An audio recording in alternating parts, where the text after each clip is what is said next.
celebrate the opening of access of the latest addition to the National Trust South Downs, an afternoon of entertainment with a 1940s theme was organised to discover Friston's hidden airfield. The afternoon concluded with the unveiling of an airfield marker supplied by Airfields of Britain Conservation Trust, followed by a Spitfire flyby. Friston was a cliff-top airfield on the south coast of England to the west of Eastbourne and Beachy Head. Boogie rhythm, he can't blow a note unless the bass and guitar is playing with us. He makes the company jump when he plays reveille. He's the boogie boogie bugle boy of Company B. He was the boogie boogie bugle boy of Company B.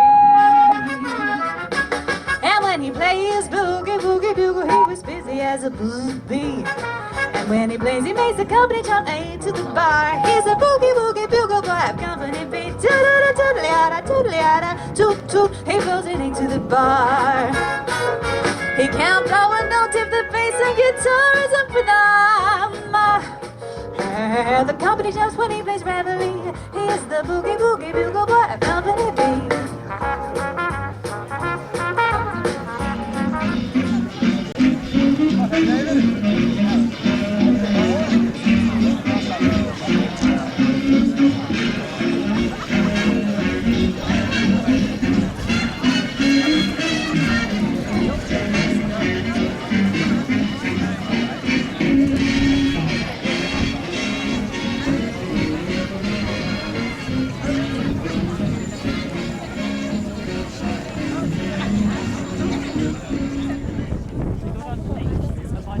They changed the airfield and it made it, it's like pure aerodynamics made it rise. And yes, you're quite right, you flip it over because of the angle of the wings. Oh, it's fascinating. But, yeah. Following an afternoon of entertainment, well over 100 people walked across a field to witness the marker unveiling. Jane Cecil, the National Trust General Manager for the South Downs area, introduced and later assisted Kenneth Bannerman in unveiling the marker.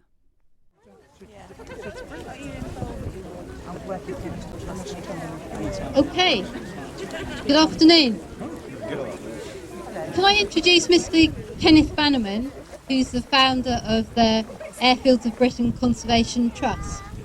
One of the reasons that we bought Gales Farm was because of the interest and because of RAF Friston and all the associations and history behind it.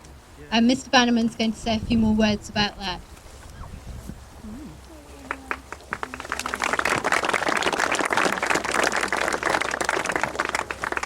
Thank you all very much for coming. My name's Kenneth Bannerman. I'm the founder of the Airfields of Britain Conservation Trust, which is Britain's and almost certainly the world's first national charity of its kind.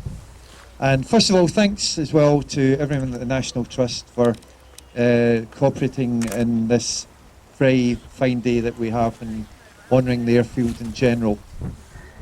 As regards Friston Airfield itself, just to give you a quick rundown of its history.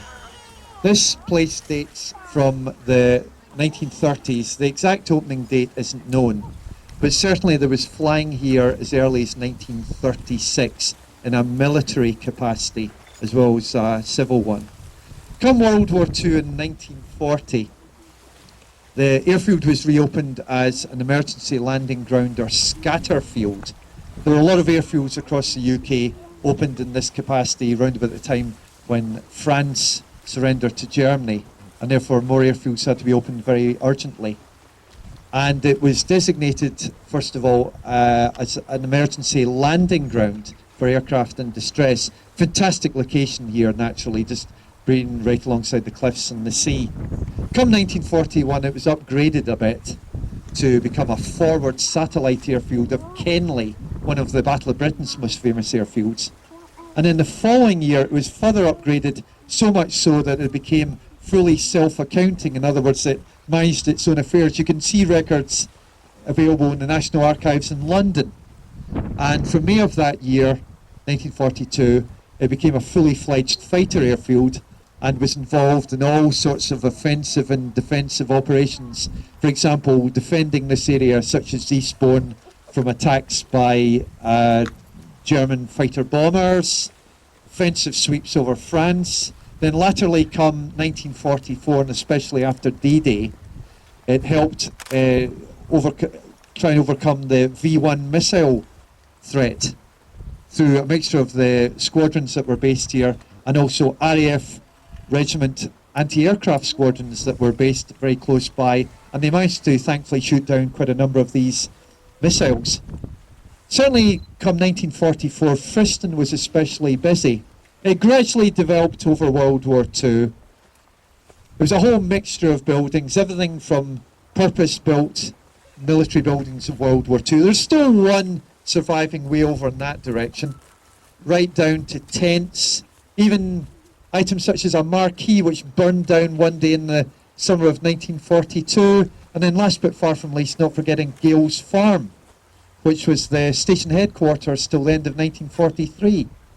It was a really busy place, this, and it wasn't that uncommon for 100 aircraft, believe it or not, to be parked here at any one time. Most aircraft here belonged to Spitfire squadrons. The first few aircraft were Hawker Hurricanes, and they were involved in the run-up to the somewhat ill-fated Dieppe raid when the Canadians stormed the beaches there. But most squadrons flew Spitfires. But aside from the fighter role, it also served as an emergency landing ground. So where we are is pretty much the centre of the airfield. If you can imagine sort of running this direction, this was the emergency landing ground part of the airfield. And meanwhile, the shorter runway running that direction was the fighter side. The only way I can describe it, if you can see my fingers here, my index finger was the emergency landing ground and my thumb was the fighter strip. It was actually shaped like a claw in a way. Very happy place too. Christmas 1943 here was by all accounts extremely happy. You can see the records again in the National Archives. There was an American who had to make an emergency landing here and he had a marvellous Christmas here.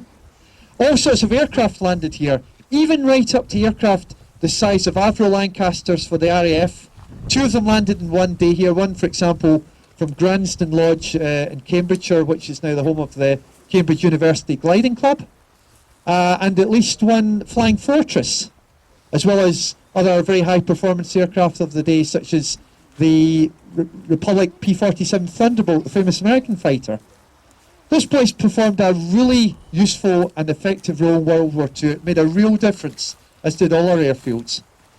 After the autumn of 1944, things very much quietened down. It closed effectively around about the time World War II ended in Europe, and then it was finally de-requisitioned in a military sense in the spring of 1946. But even then, the airfield wasn't quite finished in a flying capacity, because the the South Down Gliding Club was based here until 1955, even erecting a hangar here in the late 40s until the lease on the land ran out. And then, as some of the more local residents among you may remember, in 1988, rather surprisingly, this airfield was suddenly brought back to life for the television series Piece of Cake, starring Neil Dudgeon, who's today the star of Midsummer Murders. And rather surprisingly, they actually reopened Friston for flying by Spitfires. Since then, practically all the buildings have gone, but thankfully this place, and especially with the tremendous help that the National Trust has done with organising this piece of land to be recognised, is still very much remembered today. I mean, for my part, I've spoken with so many people today. I mean, it's marvellous been meeting you all, and so many happy memories of this place, both then and more recently. But just finally, in a more general note, can I just please say to you that please always give a thought to Britain's airfields, both active and disused, because they are now being increasingly regarded as Britain's #1 physical assets of all time. These places have made a huge difference to everyday society for the betterment of us all. We simply just can't afford to lose these places. But sadly, just until in more recent times, our airfields were really, at best, just taken for granted, if even that. And that's a really sad state of affairs to have. So all I can just simply say to you is just always remember these places, and not forgetting all the personnel who've served at them, because they did so much and are still doing for our country and indeed the entire world, that They just deserve every bit of proper recognition that they so richly deserve. So if, just like to come forward, we're therefore very delighted to be able to unveil what is now our 41st memorial. We're planning to erect hundreds more of these over the years to come at disused airfields all over Britain, and therefore we're extremely pleased and honoured to be unveiling this memorial along in conjunction with the National Trust to the one and only Friston Airfield. Thank you all very much.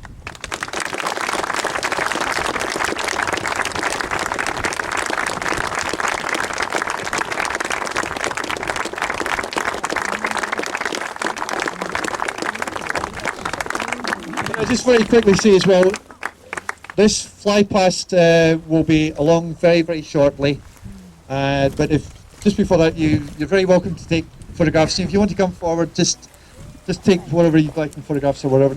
If you want to ask either myself or my colleagues any questions, feel free to do so. Thanks again. Thank you.